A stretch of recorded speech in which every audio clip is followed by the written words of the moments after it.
हाय secret lover, हम saviour के 9-10 episode को स्टार्ट करते हैं। हमने 7-8 एपिसोड में देखा था कि युवोन और यूनो के बीच थोड़ी सी बहस हो जाती है, लेकिन हम इसमें देखते हैं कि वो दोनों हमारे युंग के साथ डिनर करने आ जाते हैं और अपना खाना ऑर्डर कर रहे होते हैं। अब हम देखते हैं कि हमारे युंग का फेवरेट डिश चोकोपी, जो राइस केक से बना एक स्पाइसी स्ट्रीट फूड है, वो बनकर टेबल पर आ जाती है। अब सब खाना शुरू ही करते उससे पहले युवोन हमारे युंग की ओर फ्राई झींगा पास करता है, लेकिन हमारे युंग के पास वो झींगा जाता उससे पहले युनहो युवन से वो झींगा छीन लेता है और नफरत भरी निगाहों से देखकर कहता है, क्या तुम पागल हो? तुम्हें इतना भी नहीं पता युंग को इससे एलर्जी है। युवन से ये कहने के बाद युनहो सारे झींगे खाते हुए हमारे युंग से कहता है, तुम चिंता मत करो मेरे दोस्त, मैं ये सारे झींगे खा जाऊंगा। हमारा युंग हंसते हुए युनहो से कहता है, तुम्हारा शुक्रिया युनहो, लेकिन ऐसे करने की कोई जरूरत नहीं है।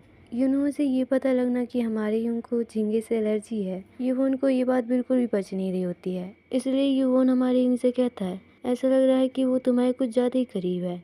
ये बात सुनकर युनहो युवन से इतराते हुए कहता है, हाँ तुमने बिल्कुल सही कहा, मेरे दोस्त को मेरे साथ घुल मिलने में 1 साल लग गया। अब तो मुझे ऐसा लगता है कि इस दुनिया में मैं ही हूँ जो युंग को सबसे अच्छे से जानता हूँ। युवन युनहो को चुप कराते हुए कहता है, अच्छा ठीक है, अब बस करो, मुझे नहीं लगता कि मेरे पेरेंट्स ये सुनकर खुश होंगे। असल में युवन ऐसा इसलिए कहता है जिससे कि युनहो ही हमारे युंग के बारे में सब कुछ बता दे उसे। युवन की ये बात सुनकर हमारा युंग हैरान होता है और युनहो युवन से पूछता है, क्या मतलब है तुम्हारी बातों का? लेकिन ये बात युनहो समझ पाता है उससे पहले हमारा युंग समझ जाता है और युनहो का मुंह बंद करने के लिए उसके मुंह में ढेर सारी अपनी फेवरेट टोकोपी खिलाते हुए कहता है, हाँ युनहो, तुमने बिल्कुल सही कहा, हम 1 साल से एक साथ हैं, इसलिए हम एक दूसरे को बहुत अच्छे से जानते हैं। हमारे युंग का ऐसा बिहेवियर देखकर युनहो बहुत खुश होता है और मन ही मन कहता है, ये कितना अच्छा है, वो मेरे लिए कितना अच्छा सोचता है। यहाँ हमारा युंग परेशान होते हुए सोच रहा होता है कि पता नहीं क्यों मैंने युनहो को ये बात पहले क्यों नहीं बताई कि मैं युवन से अपने अनाथ रहने का राज छुपा रहा हूँ। अच्छा होता कि युनहो को भी मेरे बारे में कुछ नहीं पता होता। अब युवन हमारे युंग की ओर देख के कहता है, अच्छा तो तुम 1 साल से एक साथ हो, तो फिर मैंने तुम्हें देखा क्यों नहीं? हमारा युंग कहता है, हाँ तुमने मुझे नहीं देखा क्योंकि मैं युनहो के साथ ही चलता रहा, इसलिए शायद हम एक दूसरे से नहीं मिल पाए। क्योंकि मैं एक ऐसा स्टूडेंट हूँ जो सिर्फ एक ही दोस्त बना कर रहता है, इसलिए मेरे ज़्यादा दोस्त नहीं हैं। युवन कहता है, अच्छा तो ऐसा है, तो फिर आपने 2 साल पहले एडमिशन क्यों नहीं दिया?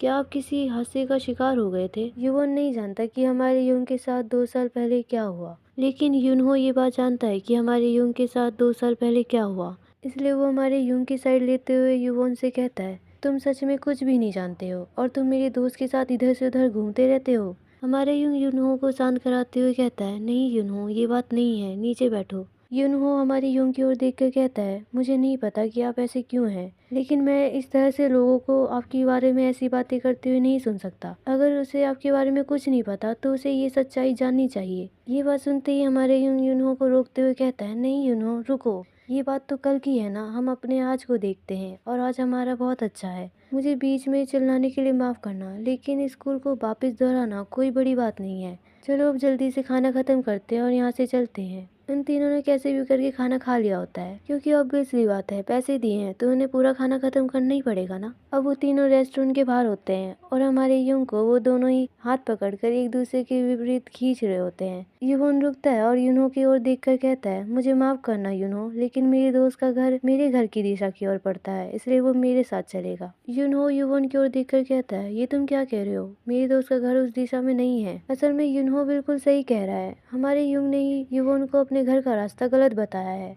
इसलिए हमारा युंग युनहो से इशारा करते हुए कहता है, अरे युनहो, ये तुम क्या कह रहे हो, शायद तुम कंफ्यूज हो, मेरे घर का रास्ता तो वही है जहाँ युवन कह रहा है।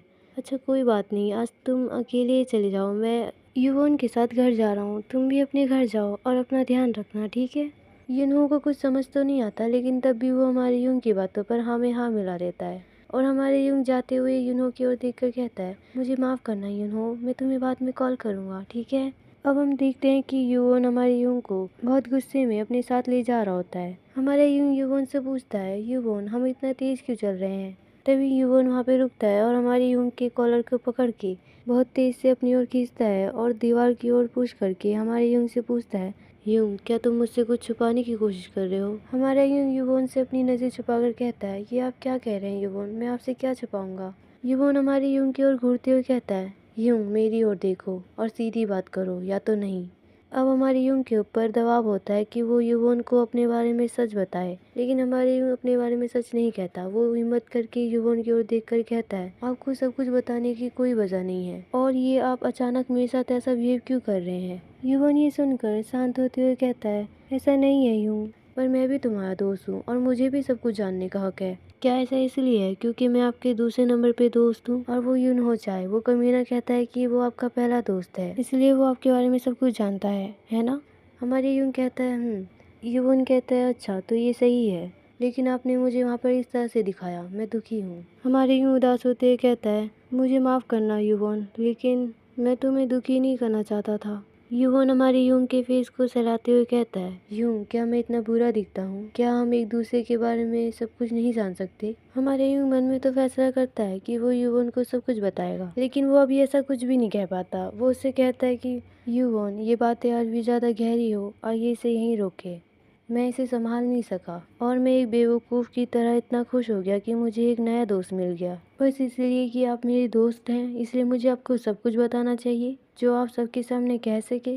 वैसे भी युवन, हम एक दूसरे को एक साल बाद नहीं देख पाएंगे। हर कोई कहता है कि ग्रेजुएशन के बाद एक दूसरे को देखने के लिए कुछ नहीं बचता, और आप मेरे साथ रह के कर भी क्या सकते हैं। मैं एक अधेड़ उम्र का इंसान हूँ जिसकी कोई मदद नहीं। ये कहने के बाद हमारा यूंग अपने पॉकेट में से वो स्टेटमेंट निकालता है जो कि युवन ने हमारे यूंग के साथ दोस्ती जारी रखने के लिए लिखी थी। वो निकालते हुए हमारे यूंग युवन से बोलता है, युवन, कल हम किसी भी तरह से अपनी सीटें चेंज कर लेंगे ताकि हम एक दूसरे से बातें ना कर सके। अब हमारे यूंग स्टेटमेंट के बारे में युवन से कहता है, युवन, आपने जो हमारे लिए लिखा था उसे फॉलो करने की अब कोई ज़रूरत नहीं है। जब मैं ये सोचता हूँ कि मैं आपका पहले दोस्त था तो मैंने कितनी बचकानी हरकतें की थी। वैसे भी युवन, मैं आपके दोस्त बनने के लायक नहीं हूँ। ये कहते हुए हमारे युवन को वो स्टेटमेंट पकड़ाते हुए कहता है, हम कल से नहीं मिलेंगे युवन। युवन ने हमारे युंग से वो स्टेटमेंट ले लिया होता है और गुस्से से उसे अपने हाथों में मरोड़ कर खुद से कह रहा होता है, तो मुझे पहले से ही खुद से अलग करने की प्लानिंग कर रहे थे। जो रिश्ता सिर्फ शब्दों में लिखा हो वो अब बेकार है। मैं इसके त्यागने से कैसे बचूं? यानी कि युवन नहीं चाहता कि हमारे युवन को छोड़े क्योंकि उसने पहली बार किसी को दोस्त बनाया है। मैं कितना पागल हूँ, मैं अभी से नहीं जान सका। यानी कि युवन अभी इस पे विश्वास नहीं कर रहा कि हमारा युवन से दोस्ती तोड़ना चाहता है, वो भी अचानक से। तभी युवन वहाँ पे लड़खड़ाने लगता है। ये देखते हुए हमारे युवन के फोरहेड पे हाथ रखकर बोलता है, युवन, आपको तो फीवर है, आपको जल्दी अभी घर जाना चाहिए। लेकिन युवन हमारे यूं के हाथों को अपने फोरहेड से दूर करते हुए कहता है, मुझे तुमसे एक आखिरी सवाल पूछना है, क्या आप अगले साल मेरे से दोस्ती नहीं करोगे? ये कहते ही युवन खुद से ही अपना मुंह फेरते हुए कहता है, अच्छा तो बस तुम मेरे साथ एक सीटमेट बनकर रहे है ना। ये बात हमारे युंग ने युवन से नहीं कही होती है, इसलिए हमारे युंग युवन से कहता है, नहीं युवन, ऐसा नहीं है, मैं दोस्त। वो पूरी बात कह पाता उससे पहले युवन हमारे युंग का मुंह बंद कर देता है और उससे कहता है, अब तुम्हें कोई भी बहाना लगाने की कोई ज़रूरत नहीं है। दूसरा दोस्त बनना बिल्कुल भी मज़ेदार नहीं है जितना मुझे लगा था। मुझे भी अब ये रोकना है, लेकिन ये बहुत शर्मनाक की बात है कि मैं अब तुमसे ऐसा बिहेव कर रहा हूँ जैसे कि तुम मेरे दोस्त हो। लेकिन ये सब बस आखिरी बार होगा। ये कहने के बाद युवन हमारे युंग को अपनी जैकेट सही से पहनाते हुए कहता है, मैं भी तुम्हारे साथ बस अंत तक दयालु बना रहना चाहता था, लेकिन ये सिर्फ आज के लिए। देखो युंग, मैं इस समय भी तुम्हारे घर तुम्हें छोड़ना चाहता हूँ, लेकिन मैं क्या कर सकता हूँ? तुमने तो मुझे अपने घर का रास्ता भी सही नहीं बताया। खैर, मैं कल का इंतज़ार कर रहा हूँ और मुझे यकीन है कि आप हैरान होंगे। ये कहने के बाद युवन हमारे युंग के नोज पे एक टक से मारता है और वहाँ से चला जाता है, और जाते हुए वो पीछे मुड़ के भी नहीं देखता। यहाँ हम देखते हैं कि हमारा युंग अपने नाक को सहला रहा होता है। अब हमें दिखाया जाता है युवन का घर, जहाँ उसके टेबल पर शराब की बोतल और हमारे युंग के द्वारा दिया गया उसका स्टेटमेंट रखा होता है, और युवन वहाँ पे बैठा हुआ स्मोक कर रहा होता है। आपको याद हो सीक्रेट लवर, तो हमारे युंग ने युवन को मना किया था स्मोक करने के लिए, लेकिन अब वो सब कर रहा है जो शायद हमारे युंग ने अब तक छुआ भी नहीं है। ऐसा करते हुए युवन अचानक से अजीब से हंसते हुए कहता है, मैंने एक अच्छा शॉट लगाया। ये कहते हुए युवन अपने हाथों में वो स्टेटमेंट उठाता है और खुद से कहता है, लालत है मुझ पर, मैंने ही इसे अपने हाथों से लिखा था ये सोचकर कि हमारी दोस्ती जारी रहेगी, लेकिन मैंने उसके साथ अच्छे दोस्त बने रहने की पूरी कोशिश की, लेकिन ये सब खत्म हो गया। ये सब उसकी गलती है। वैसे भी कौन आया था मेरे पास? अब युवन उस समय के बारे में सोचता है जब हमारा युंग पहली बार युवन से मिला था और युवन को अपना सीटमेट साथी कहा था। तब युवन ने हमारे युंग को इग्नोर किया था, क्योंकि युवन को भरोसा नहीं होता कि हमारा यूं युवन का दोस्त बनने जा रहा है। ऐसा इसलिए क्योंकि युवन ने 2 साल का ड्रॉप लेकर दोबारा अपने स्कूल में एडमिशन लिया था और जब वो स्कूल आया तो उसके आसपास कुछ अफवाहें फैल रही थी जो कि उसके बारे में थी। एक दिन युवन ने कुछ लड़कों की बातें सुनी जो कि उसके बारे में कह रहे थे। एक लड़का 2 लड़कों से कह रहा था कि ये तुम्हें पता है क्या, मेरे भाई ने मुझे एक बात बताई। वो जो लड़का है ना जो 2 साल बाद दोबारा आया है पढ़ने, उसने अपनी माँ की हत्या कर दी। ये बात मेरे भाई ने बताई जब वो उसके साथ पढ़ता था, इसलिए उसे 2 साल तक सुधार केंद्र में भेज दिया गया। ये बात सुनते ही दोनों लड़के उस लड़के से पूछते हैं, क्या ये तुम क्या कह रहे हो? क्या तुम्हारा भाई जेल गया था उससे मिलने? वो कहता है, नहीं नहीं ऐसा नहीं है, मेरा भाई नहीं गया जेल उससे मिलने। असल में उसने खुद कहा था कि मैं जेल में था। वरना तुम ही देखो उसकी आंखों के नीचे वो निशान, वो अचानक कैसे आ गए? वो 2 साल पहले नहीं थे। अब वो दोनों लड़के उसकी बात को मानते हुए कहते हैं, हाँ तुम सही कह रहे हो और ये डरावना है। अगर आप हमसे 1-2 साल बड़े हैं तो कोई बात नहीं, लेकिन अगर आप हमसे 3 साल बड़े हैं तो ये मुश्किल है कि हम आपके दोस्त बनेंगे। एक अफवाह ये भी फैल रही थी कि युवन के डैड एक गैंगस्टर है। इन सारी अफवाहों के बारे में युवन को पता होता है, लेकिन वो इन अफवाहों को लेकर बिल्कुल भी चिंता नहीं करता, बल्कि वो फैसला करता है कि वो इन अफवाहों को ऐसे ही चलते रहने देगा। क्योंकि युवन ने फैसला किया था कि जो लोग उसकी बातें बिना उससे जाने औरों की बातों पे भरोसा कर लेते हैं, वो उनके साथ बस ठीक ठीक सा बिहेव करेगा। अब युवन हमारे युंग के बारे में सोचता है। जब हमारा युंग अनजाने में ही सही लेकिन युवन को ऐसा फील करा रहा था जैसे वो युवन के बारे में सब कुछ जानता हो। युवन को याद आता है कि कैसे हमारे युंग ने युवन के आंखों के नीचे के निशान के बारे में कहा था कि ये लाइनें ऐसी हैं जैसे कि इन्हें जानबूझकर खींची गई हो। हमारे युंग की बेतुकी बातें और उसका हंसमुख चेहरा युवन को याद आ रहा होता है। उन यादों के बीच युवन को वो पल भी याद आता है जब वो हमारे युंग को सोते हुए परेशान करता था। इन पलों को याद करते हुए युवन अपने हाथों में उस स्टेटमेंट को देखते हुए कहता है, चलो उस हंसते चेहरे को वापस देखा जाए। सब कुछ भुलाकर ऐसा मानते हैं कि मैं उससे अब तक मिला ही नहीं था। भले ही युंग को मेरी अफवाहों के बारे में पता चल जाए, लेकिन मुझे यकीन है कि वो उस पर भरोसा नहीं करेगा। बस इसलिए कि मैंने उससे उसके बारे में पूछा, उसने मेरे से दूरी बना ली। मुझे इस दर्द को कम करने के लिए ये सब करना पड़ा है, यानी कि उसे इस दर्द को कम करने के लिए स्मोकिंग और ड्रिंक करनी पड़ रही है। ये कहने के बाद युवन सिगरेट से स्टेटमेंट को जलाते हुए कहता है, जब तक मैं ना चाहूँ तुम मुझसे खुद से दूर नहीं कर सकते यूँ। अब हम अगले दिन का स्कूल का सीन देखते हैं, जहाँ टीचर सभी स्टूडेंट से कह रहे होते हैं, आइए हम फिर से शुरू से शुरुआत करते हैं। ये आखिरी दिन होगा आपके सीटमेट के साथ। यहाँ आइए, एक नंबर चुनिए और अपने नए सीटमेट के साथ बैठिए। यहाँ हमारे युवन कल के बारे में अफसोस करते हुए सोचता है, कल मैंने युवन को कुछ ज़्यादा ही गुस्से में कह दिया था। उसे बुरा लगा होगा। मेरे पास उसकी जैकेट है जो उसे मुझे देनी है। क्या मुझे इसे अभी देना चाहिए? नहीं, मैं एक काम करता हूँ, पहले मैं अपनी एक सीट ढूंढता हूँ, उसके बाद मैं उसे ये दे दूंगा। और यहाँ पर सभी स्टूडेंट की भीड़ जमा होती है, जहाँ पर सबको एक एक पर्ची उठानी होती है अपनी सीट चुनने के लिए। और कुछ वहाँ पर ऐसे भी स्टूडेंट होते हैं जिन्होंने अपनी पर्ची चुन ली होती है, लेकिन उन्हें अपना सीट मेट पार्टनर पसंद नहीं आता। और एक लड़का तो अपना सर पकड़ के बैठा होता है, जैसे वो कह रहा हो कि मेरी किस्मत इससे भी ज़्यादा ख़राब हो सकती है क्या। उन सब के अलावा यहाँ हमारा युंग उन दोनों हाथों के बीचों बीच से एक पर्ची उठा लेता है। हमारे युंग की पर्ची पर 9 नंबर निकलता है और उसे लेकर हमारा युंग अपनी सीट की ओर अपना बैग लेने जा रहा होता है। और जाते हुए हमारे युंग के मन में युवन के प्रति एक ख्याल आता है कि उसका सीटमेट साथी कौन बनेगा। और यहाँ पे युवन की नज़रें हमारे युंग की ओर होती है, जैसे कि वो कह रहा हो कि तुम चाहे कहीं भी बैठो, तुम मेरे ही सीटमेट साथी रहोगे। और यहाँ पे हमारा युंग अपनी सीट के पास आकर अपने बैग से उसकी जैकेट देते हुए कहता है, युवन कल के लिए थैंक्स, पर मुझे अब इसकी ज़रूरत नहीं है, आप इसे रख सकते हैं। और साथ ही हमारे युंग युवन से पूछता है, युवन क्या आपने अभी तक अपनी सीट नहीं चुनी? युवन हमारे युंग के सवालों का कोई जवाब नहीं देता और हमारे युंग से मुंह फेर कर अपनी सीट चुनने के लिए चला जाता है। और हमारे युंग युवन के ऐसे बिहेव को अवॉइड करता है, अपनी जगह पर जाकर बैठ जाता है और अपने फ़ोन में टाइम देखते हुए खुद से मन में कह रहा होता है, ये टाइम तो मेरी पार्ट टाइम जॉब का है, बस मैं अपनी सीटमेट को देख लूँ, उसके बाद मैं यहाँ से चला जाऊँगा। और तभी हमारे युंग सामने देखता है और सामने युवन खड़ा होता है और युवन के हाथों में पर्ची होती है। और इसी बीच युवन हमारे युंग से नज़रें मिलाता है। तभी हमारा युंग अपनी नज़रें नीचे कर लेता है और सोचने लगता है कि ये अभी क्या हुआ, उसने मुझसे नज़रें क्यों मिलाई? क्या वो दोबारा से मेरा सीटमेट साथी बनने वाला है? लेकिन ये कैसे हो सकता है?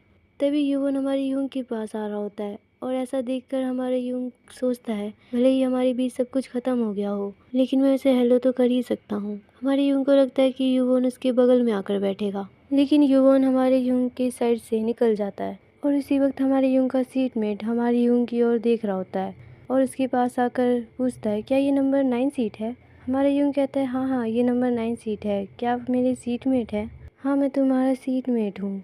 अब वो हमारे यूंग को अपना परिचय दे रहा होता है, लेकिन तभी युवोन अपना बैग हमारे यूंग की ओर फेंकता है और वो बैग सीधा जाकर हमारे यूंग के सीटमेट के सीट पे जाकर गिरता है। ऐसा हुआ देखकर वो दोनों की चीख निकल जाती है और उसी समय युवोन आकर उन दोनों से कहता है, ओ गाइस चिल, ये तो बस मेरा मजाक था। और फिर हमारे यूंग के सीटमेट से बोलता है, हे क्या तुम मुझे अपनी सीट दे सकते हो? क्योंकि मेरी नज़र कमज़ोर है, इसलिए मुझे आगे वाली सीट चाहिए। ये सुनकर हमारे यूंग का सीटमेट युवन से बोलता है, हाँ क्यों नहीं, लेकिन फिर भी ये वास्तव में आगे की सीट नहीं है, लेकिन आप यहाँ पे बैठ सकते हैं, मैं यहाँ से चला जाता हूँ। यह हमारे यूंग अपने बैग को थामे रखता है क्योंकि उसे लगता है कि युवन उससे भी कहेगा कि तुम भी यहाँ से जाओ, लेकिन युवन ऐसा कुछ नहीं कहता। युवन उससे अपना परिचय दे रहा होता है, हेलो, मुझे आपसे मिलकर अच्छा लगा, मेरा नाम युवन है। वैसे मैं आपको बता दूं, मैं आपसे 1 साल बड़ा हूँ, इसलिए मैं तुम्हें तुम्हारे नाम से ही बुलाऊंगा। अगर तुम्हें विश्वास ना हो तो तुम मेरी आईडी चेक कर सकते हो। ये कहकर युवन अपनी आईडी हमारे यूंग को दे देता है। हमारा यूंग युवन की आईडी को ध्यान से देख रहा होता है और उस पर साफ साफ मेंशन किया गया होता है कि युवोन हमारे यूंग से 1 साल बड़ा है, यानी कि युवोन की एज 22 साल है और हमारे यूंग की 21 साल। हमारे यूंग ये देखकर बिल्कुल भी बिलीव नहीं कर रहा होता है और खुद से कह रहा होता है, नहीं ऐसा नहीं हो सकता, शायद इसमें कुछ नंबर की गलतियां हैं जो मैं देख रहा हूँ। तभी युवोन हमारे यूंग की ओर देखकर कहता है, मैं भी तुम्हारी तरह तुम्हें धोखा नहीं देना चाहता था, लेकिन आपने ही अपने फैसले पहले खुद लिए थे और मुझे छोटा समझकर ट्रीट कर रहे थे।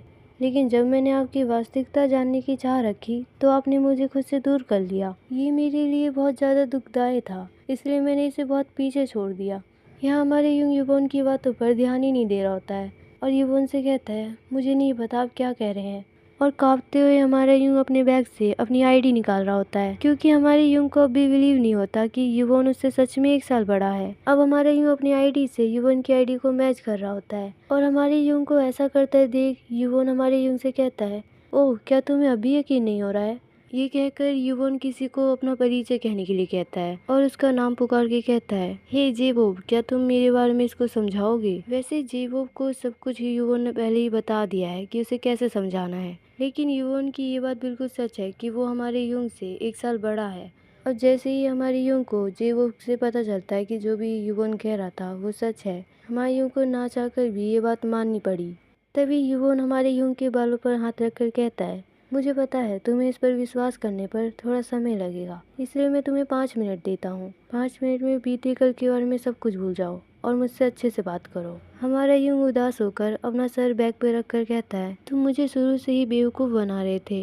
नहीं, यहाँ हर कोई मुझे बेवकूफ़ बना रहा था। ये कहने के बाद हमारा यूं अपने बैग से थोड़ा सा सर बाहर निकालता है और अपना बैग टाइटली पकड़ के वहाँ से तुरंत भाग जाता है। हमारे यूं को अचानक ऐसे भागते देख युवन खुद से कहता है, मुझे इस बात का सच में दुख है कि मैंने तुमसे ये छुपाया, लेकिन अगर मैंने तुम्हें इस तरह से हमेशा भागते रहने दिया तो तुम्हें इसकी आदत हो जाएगी। तभी अचानक एक लड़का युवन से कहता है, वो शायद ज़्यादा जल्दी में होगा, तुम चाहो तो मुझसे बात कर सकते हो, मुझे कोई दिक्कत नहीं है। लेकिन युवन को उससे कोई बात नहीं करनी। वो खड़ा होता है और टाइम देख रहा होता है, क्योंकि उसने हमारे यूं को 5 मिनट दिए हैं और उस टाइम को देखते हुए खुद से कहता है, अब जब मैं उसे पकड़ने के बारे में सोचता हूँ तो दिल करता है कि मैं उसे मार डालूं, क्योंकि वो बहुत ज़्यादा प्यारा है। अब 5 मिनट हो चुके होते हैं। दोबारा टाइम को देखते हुए युवन कहता है, इतना समय बहुत है उसके लिए, अब तुम्हें सज़ा देने की बारी है, इसलिए मैं तुम्हें पकड़ने आ रहा हूँ। यह हमारे यूं को दिखाया जाता है जहाँ पर वो ग्राउंड में युवन से बचने के लिए भाग रहा होता है और भागते भागते हमारे यूं को लग रहा होता है कि युवन उसके पीछे ही आ रहा है, इसलिए हमारे यूं अपनी दिशा बदल लेता है और भागते भागते पानी पीने की जगह के पास जाकर छुप जाता है। उसी जगह से हमारे यूं युवन पर नज़र रख रहा होता है और देख रहा होता है कि कहीं वो उसके पीछे तो नहीं आ रहा। और जब हमारे यूं को यकीन हो जाता है कि युवन उसका पीछा नहीं कर रहा तो वो अपनी सांसों को कंट्रोल करता है और खुद से कहता है, इस पर यकीन करना यकीनन बहुत अजीब है कि युवन मुझसे 1 साल बड़ा है। तभी युवन हमारे यूं के पीछे से आकर उसे धप्पा कर देता है और हमारे यूं का बैग पकड़कर अपनी ओर खींचता है। तभी हमारे यूं युवन को देखता है और उससे पूछता है, तुमने मुझे कैसे ढूंढा और ये मेरा बैग छोड़ो प्लीज़। लेकिन युवन उसकी नहीं सुनता, वो उसके बैग को उसके कंधे से हटा रहा होता है और हमारे यूं युवन से बोलता है, ये आप क्या करने जा रहे हैं? लेकिन युवोन उसे कुछ नहीं बताता। वो उसे लाइफ डेमो देता है। वो उसका बैग उससे छीनता है और दूर फेंक देता है और हमारे युंग को धक्का देते हुए युवोन पानी पीने की जगह के पास जाकर गिरा देता है और सारा वजन हमारे युंग की टांगों पे डाल देता है और हमारे युंग की ओर हंसते हुए देखकर कहता है, मुझे लगा मैं तुम्हें पकड़ने से पहले ही मर जाऊंगा। ये कहते ही युवोन हमारे युंग के करीब आकर बोलता है, ये तुम्हें इतना पसीना क्यों आ रहा है? क्या तुम मेरे साथ नहाना चाहते हो? ये कहने के बाद युवोन पानी का नल चालू कर देता है और कहता है, मुझे तुम्हारे साथ आज नहाने की कोई इच्छा नहीं है। हमारी युंग को युवोन वहीं पे बिठाए रखता है और उसकी ओर पानी आने देता है और साथ ही बोलता है, क्या तुम्हें हमारा वादा याद है? युवोन हमारे युंग से स्टेटमेंट के बारे में पूछ रहा होता है और हमारा युंग युवोन की ओर देखकर कहते हैं, हाँ मुझे सब याद है, अब प्लीज साइड हटो, मुझे यहाँ से हटना है। लेकिन युवोन हमारे युंग को जाने नहीं देता। वो उसके ऊपर पानी छिड़क कर कहता है, नहीं तुम झूठ बोल रहे हो, अगर तुम्हें याद है तो रूल नंबर 1 बताओ। हमारा युंग कुछ नहीं कह पाता। वो बस पानी को देख रहा होता है कि किस तरह वो उसकी करीब आती जा रही है। तभी हमारे युंग युवोन के हाथों पर अपना हाथ रखता है और उसे एहसास दिलाता है कि मैं सब जानता हूँ, बस तुम मुझे यहाँ से जाने दो। ऐसा देखकर युवोन हमारे युंग को माफ़ कर देता है और उसे उठाता है और कहता है, ठीक है, आज के लिए मैं तुम्हें माफ़ कर देता हूँ। उस जगह से उठाने के बाद युवोन हमारे युंग के फेस को अच्छे से धोने लगता है और हमारे युंग को जाने से पहले रोकते हुए कहता है, मैं भी तुम्हारे साथ चलूंगा। लेकिन हमारा युंग युवोन को मना करते हुए कहता है, मुझे माफ़ करना युवोन, लेकिन मैं अभी अपने पार्ट टाइम जॉब के लिए जा रहा हूँ, इसलिए मैं तुम्हें वहाँ पर नहीं ले जा सकता। युवोन हमारे युंग की बात को मानते हुए कहता है, ठीक है, तो फिर मैं तुमसे बाद में मिलूंगा। अब हमारा युंग अपने पार्ट टाइम जॉब पर होता है। उसी वक्त युवोन भी आ जाता है और हमारे युंग को स्माइल करते हुए देख रहा होता है। तभी हमारा युंग युवोन की ओर देखता है और सोचता है, ये यहाँ पर कर क्या रहा है। जिस तरह से युवोन हमारे युंग को घूर रहा होता है, हमारा युंग पीछे मुड़ के देखता है, ये जांचने के लिए कि युवोन की नज़र किस ओर है। इतने में युवोन हमारे युंग के पास आकर कहता है, मुझे अल्कोहल ड्रिंक चाहिए। क्योंकि युवोन अभी स्कूल ड्रेस में है, इसलिए नियम के अनुसार हमारे युंग युवोन से बोलता है, तुम अभी स्कूल ड्रेस में हो, इसलिए मुझे तुम्हारी आईडी देखनी होगी। युवोन ये सुनकर खुश होते हुए कहता है, मुझे बहुत अच्छा लगता है जब तुम मेरी इस तरह से परवाह करते हो। तभी हमारी युंग को शाई फीलिंग आने लगती है और साथ ही हमारे युंग युवोन को समझाते हुए कहता है, ये बात नहीं है युवोन, मैं तो बस अपना काम कर रहा हूँ। तभी युवोन हमारी युंग के गाल को खींचने लगता है और उसे कहता है, मैं ये तुम्हारे साथ तब तक करूँगा जब तक तुम्हें मुझ पर विश्वास नहीं हो जाता। हमारे युंग गुस्सा करते हुए कहता है, अगर तुम्हें यहाँ से कुछ नहीं चाहिए तो तुम्हें यहाँ से चले जाना चाहिए। तभी वहाँ पर 2 कस्टमर आ जाते हैं और अपनी नाराज़गी जताते हुए कहते हैं, ये क्या बकवास है, अपने कस्टमर को वेलकम करने के बजाय यहाँ पर ये बातें कर रहे हैं। हमारा यूं घबराते हुए कहता है, मुझे माफ़ करना, मैंने आप पे ध्यान नहीं दिया, आपका यहाँ पे स्वागत है। लेकिन वो कस्टमर हमारे यूं को गुस्से से देखकर कहता है, तुम्हारी ये बकवास के लिए मुझे एक सिगरेट ला कर दो, मेरा दिन वैसे भी ख़राब चल रहा है और तुम उसे और भी ज़्यादा ख़राब कर रहे हो। हमारे यूं दोबारा से माफ़ी मांगते हुए कहता है, मुझे सच में माफ़ करना, मैं चीज़ों को भूल जाता हूँ, इसलिए मैं आपका स्वागत करना भूल गया। उसी बीच वो कस्टमर हमारे यूं से बदतमीज़ी से बात करते हुए कहता है, अगर आप कस्टमर का भी स्वागत नहीं कर सकते तो आप पैसे कैसे कमाएंगे? क्या आपके पेरेंट्स नहीं है जो आपको पॉकेट मनी दे? तभी युवोन उस कस्टमर के पास जाकर खड़ा हो जाता है और वो कस्टमर युवोन पर अब गुस्सा करने लगता है। उससे कहता है, हे हाई स्कूल के स्टूडेंट, तुम मेरी नज़रों से दूर हटो, नहीं तो तुम्हें मेरे हाथों से पिटना होगा। लेकिन युवोन उसकी नज़र से दूर नहीं हटता। ये देखकर वो कस्टमर और भी ज़्यादा गुस्सा करते हुए कहता है, आजकल के बच्चों में बिल्कुल भी तमीज़ नहीं है। ये सब सुनने के बाद युवोन अपना सर पकड़कर उस कस्टमर से कहता है, तुम्हारी बातों ने मेरा सर दर्द करा दिया। उसी वक्त हमारे युंग युवोन को आवाज़ देता है। युवोन पीछे मुड़ के देखता है तो हमारे युंग रो रहा होता है और हमारे युंग रोते हुए युवोन से कहता है, तुम्हें यहाँ से चले जाना चाहिए, मैं तुमसे स्कूल में मिलूंगा कल। युवोन ये देखकर कि मेरी वजह से उसको इतनी प्रॉब्लम हो रही है तो वो वहाँ से चला जाता है। लेकिन वो अकेले बाहर नहीं जाता, वो उस कस्टमर को भी अपने साथ ले जाता है। यहाँ हमारे यूं अपना सर नीचे करके परेशान हो रहा है और कह रहा होता है कि अब मैं क्या करूँ, ये मेरे साथ क्यों हो रहा है। मैं कुछ दिनों से वैसे भी मुसीबतों से घिरा पड़ा हूँ और अब ये हो रहा है, मैं इसे कैसे संभालूं। हमारे यूं ने ध्यान नहीं दिया कि वो कस्टमर भी युवोन के साथ बाहर निकला है। कुछ देर बाद एक कस्टमर की आने की बेल बजती है। हमारे यूं उसे वेलकम करता है और हमारे यूं उस कस्टमर को देखता है तो वो युवोन होता है। वो इस स्टोर में वापस आ जाता है और वहाँ से 2 चीज़ें खरीदता है, एक बिस्किट का पैकेट और एक स्पाइसी रेमन। और वो हमारे यूं को बिस्किट का पैकेट देते हुए कहता है, ये मैंने तुम्हारे लिए खरीदी है। हमारे यूं उसे मना करते हुए कहता है, तुम्हें मेरे लिए कुछ भी खरीदने की ज़रूरत नहीं है युवन। युवन उसे दोबारा कहता है, मैंने ये तुम्हारे लिए खरीदा है क्योंकि मुझे लगता है कि तुम्हें भी कुछ खाना चाहिए। हमारा यून कहता है, ठीक है, मैं इसे खा लूँगा, आपका शुक्रिया। युवन अपना रेमन लेकर उसी स्टोर में खाने के लिए बैठता है, लेकिन तभी उसके भाई का कॉल आ जाता है। युवन उस कॉल को पिक करता है और अपने भाई से कहता है, आपने मुझे कॉल क्यों किया? उसका बड़ा भाई उससे पूछता है, आप अभी है कहाँ? युवन अपने भाई को बताता है, मैं यहाँ जनरल स्टोर में हूँ और रेमन खा रहा हूँ। उसका भाई उससे बोलता है, तुम्हें यहाँ जल्दी आना होगा, मैं तुम्हारा बहुत देर से वेट कर रहा हूँ। युवन जाने से पहले उस जगह को अच्छे से देख रहा होता है और वहाँ पे सभी अच्छे लोग दिख रहे होते हैं, जिन्हें देखकर युवन वहाँ से जाने का फैसला कर लेता है। और हमारे युन के पास आकर युवन कहता है, मेरा यहाँ से जाने का तो मन नहीं है, लेकिन मुझे कुछ काम आ गया है जिसे मुझे ही पूरा करना है। हमारे युन कहता है, ठीक है, फिर तो आपको यहाँ से जाना चाहिए। युवन हमारे युन से उसके काम खत्म होने का समय पूछता है। हमारे युन बताता है, 10 बजे मेरा यहाँ से काम खत्म हो जाएगा। युवन जाने से पहले हमारे युन के सर को सहलाते हुए कहता है, मैं यहाँ पर जल्दी वापस आऊँगा, तुम बस रोना मत, ठीक है? फ्रेंड्स, आपने एक चीज़ नोटिस की, युवन के हाथों पे खून लगा हुआ है, यानी कि युवन ने उस कस्टमर की जमकर पिटाई की।